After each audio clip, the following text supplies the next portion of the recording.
So now coming to subjective methods for work measurement. The first one is called as Collett and Bishop method of body discomfort. Here in this Collett and Bishop method, we basically assume the body into different parts, and every part is considered as,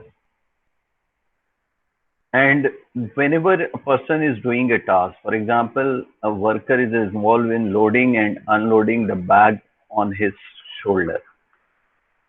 So the worker will be asked to mark the point of stress, as we have learned. I don't know if you have heard about called as concentration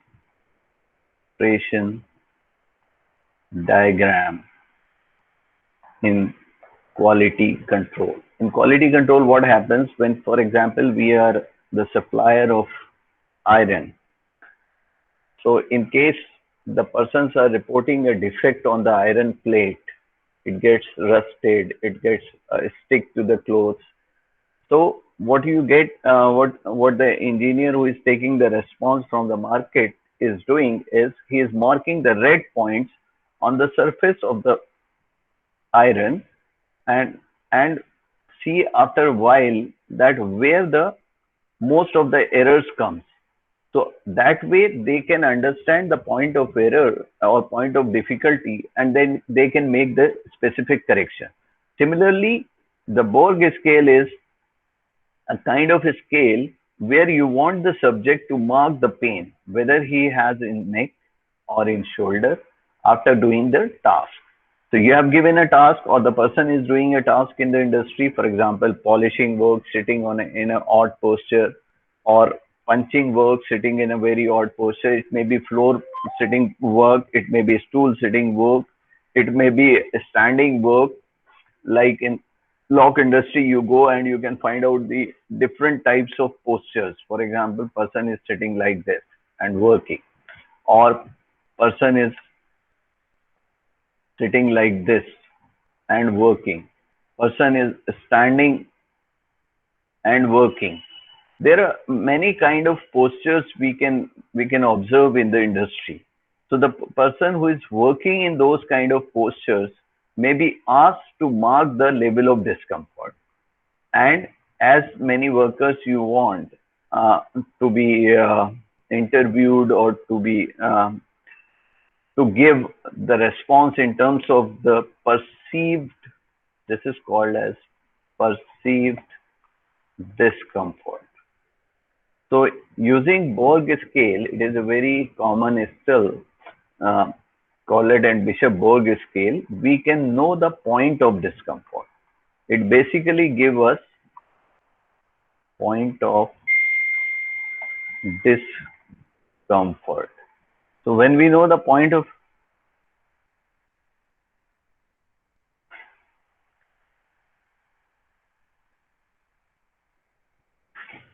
when we have a point of discomfort, then we can relate the activity, we can make the corrections in the posture, and those corrections may be taken up further for improvement in the task design or workplace design. So we can taken up all those in case of task design or the workplace design, because you know the point. If suppose the stress is coming on the shoulder, it may be that the reason may be that your hand is abducted throughout the work for longer periods, so you might need an arm support that can provide a kind of relief to the system. Okay, so this kind of corrections we can make. For example, person is having more pain in the back, so you might see the posture, whether it is forward bend, which is called as flexion, or in extension position, or in more bending position. So you can provide a kind of correction in the way of working after knowing the point of discomfort. Second is you can see these kind of postures. You can see any posture from the website, or you can see the postures from the industry. Nowadays it's difficult to go to the industry, but you can watch many activities for odd postures, and you can ask the worker to point out the point of discomfort. Second rating is called as Borg's rating. As I told you, this this scale is used for knowing the level of level of exertion or level of this difficulty. So level of exertion, for example, you are cutting paper, the level of exertion is low, but you are cutting a GI sheet, the level of exertion is high. So you can counsel the person to give you the approximate values. However, when they developed the scale, their idea was to correlate this scale readings with respect to heart rate. And this was assumed as a normal heart rate to the maximum heart rate, which was supposed to be 200 hertz. So this was a kind of correlation which the Borg had done based on the work assessment, and then they designed this scale, which was later used by many researchers to know the level of difficulty. Sometimes the combination of a scale, uh, use this Borg scale in coordination with, sorry, this Collett and Bishop's body discomfort map with the Borg's level of exertion. So we use this kind of thing based on the areas marked over here, like this: 1, 2, 3, 4, 5, 6, 7, whatever it is. So the rating, we can ask the worker to rate, if suppose he is marking this 1 as a most discomforting point. So on the scale of 1, he can give you the value what he feels about the difficulty. So sometimes the level with respect to the point of discomfort is being taken as the observation after the work. So that observation is the combination of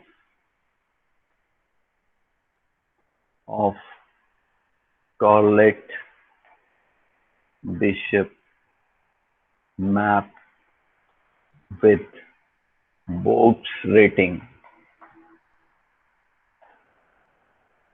is used for evaluation of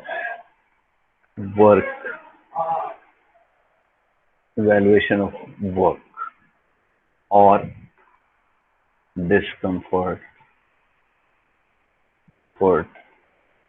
due to the task. So this is what we call the use of the activities by the combination of body discomfort map and the Borg rating. So these were very conventional, very old, but very rapid methods. So these are rapid methods for evaluation. Some rapid techniques for evaluating the level of discomfort. Why do we need the technique? Because it is standardized, it is very well accepted around the globe. That's why we can use these two ratings for evaluating one task in the existing situation, and after putting the ergonomic interventions, you can modify the way of working, and then you can reassess based on these scales. So these scales are useful for comparing the level of exertion, level of discomfort, point of discomfort. So this is another scale. Instead of Borg's rating, we call it visual analog scale. It is a 10 centimeter scale where you are not giving any number to it, 1, 0, 1, 2, 3. We are not giving those numbers. We are only giving a scale, and we are counseling the worker to understand what is the meaning of discomfort.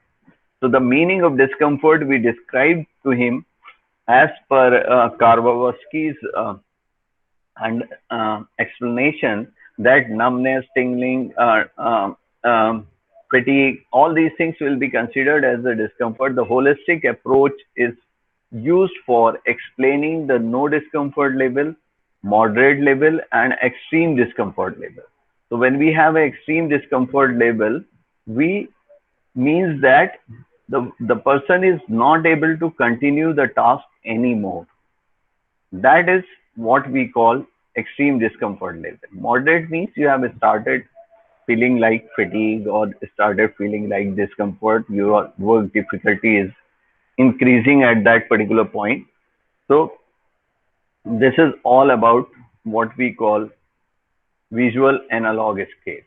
So we have learned three very basic techniques over here. Here, what is called as the psychophysical methods of work measurement. We have learned what is called as Corlett and Bishop body discomfort map. Second is Borg's rating, and the third is visual analog scale. These were the simplest techniques in subjective evaluation of work. These are quick methods. There are more called as rapid upper limb assessment, which is a slightly longer technique. Then we have rapid entire body assessment, slightly longer technique. Then we have strain index. Then we have Okra index. These two are mostly for the jobs which are more static in nature, and these are kind of jobs repetitive in nature or using hands.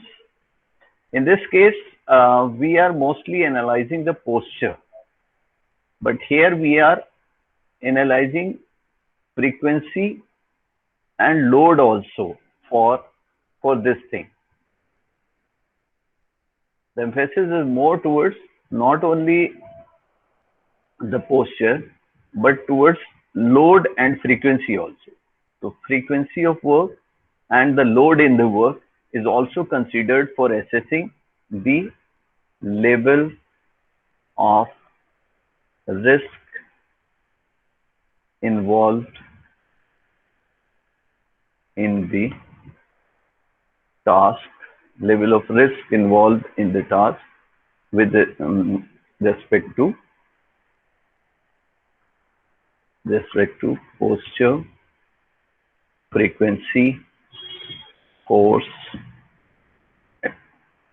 mainly these three factors over there. So level of respect to posture, frequency, and force. So these are some of the methods. Three we have already explained, and rest methods I will take up on the next one, which are ruler, Reba, strain index, Okra. So, but before going to the objective methods, I will talk about more on the biosignals. Then I'll come back to the objective methods of measurement.